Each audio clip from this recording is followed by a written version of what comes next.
Hi friends, എല്ലാവർക്കും ഉപ്പും പുളിയും കുക്കിങ്ങിലേക്ക് സ്വാഗതം. ഇന്ന് ചായമൻസ എന്ന് പറയുന്ന ചീര കൊണ്ടൊരു തോരൻ ഉണ്ടാക്കാം.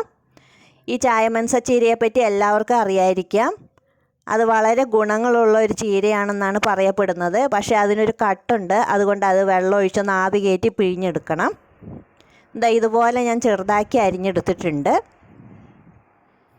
ചിലപ്പോൾ ഇത് ആവി പിഴിഞ്ഞെടുത്തില്ലെങ്കിൽ അതിൻ്റെ കട്ട് ചിലപ്പോൾ നല്ലതല്ല. അതുകൊണ്ട് നമുക്ക് ആവി കയറ്റാൻ വയ്ക്കാം. അതിലേക്ക് ആവശ്യത്തിന് ഉപ്പിട്ട് കൊടുക്കുക. ഒരു അര ടീസ്പൂൺ ഉപ്പിട്ട് 1 ഗ്ലാസ് വെള്ളം ഒഴിക്കുക. എന്നിട്ട് അത് ആവി കയറ്റാൻ വയ്ക്കുക. അതിന് വേണ്ടിയ സാധനങ്ങൾ 3-4 സവോള, 3-4 പച്ചമുളക്, ഇത്രയും സാധനങ്ങൾ എടുത്തിട്ടുണ്ട്. ഇപ്പോൾ ഞാൻ ആവി കയറ്റി എടുത്ത് 2 മിനിറ്റ് ആവി കയറ്റി എടുത്ത് അതിൻ്റെ വെള്ളമൊക്കെ ഒന്ന് ഊറ്റിക്കളയുക. ആ തവി കൊണ്ട് നന്നായിട്ട് അമർത്തിയ വെള്ളം കളഞ്ഞെടുക്കാം. ഇപ്പോൾ വെള്ളമൊക്കെ പോയിട്ടുണ്ട്. ഇപ്പോൾ തന്നെ ഏകദേശം വെന്തിട്ടുണ്ടാകും.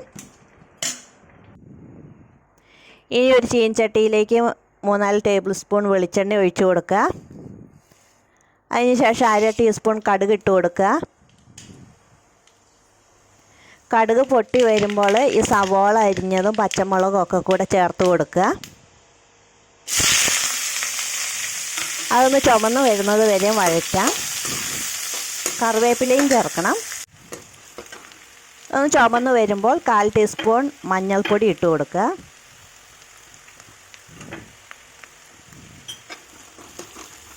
അതൊന്ന് കൂട്ടി ഇളക്കാം. ഇനി അതിലേക്ക് 1 കപ്പ് തേങ്ങ ഇട്ട് കൊടുക്കുക.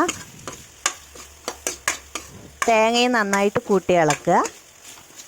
അതിന് ശേഷം ഈ പിഴിഞ്ഞെടുത്ത് വെച്ചിരിക്കുന്ന ചീര അതിലേക്ക് ഇട്ട് കൊടുക്കാം. നന്നായി കൂട്ടി ഇളക്കി യോജിപ്പിച്ച് കുറച്ച് നേരം അങ്ങനെ ഇങ്ങോട്ട് കൂട്ടി യോജിപ്പിച്ച് അവിടെ മൂടി വയ്ക്കുക.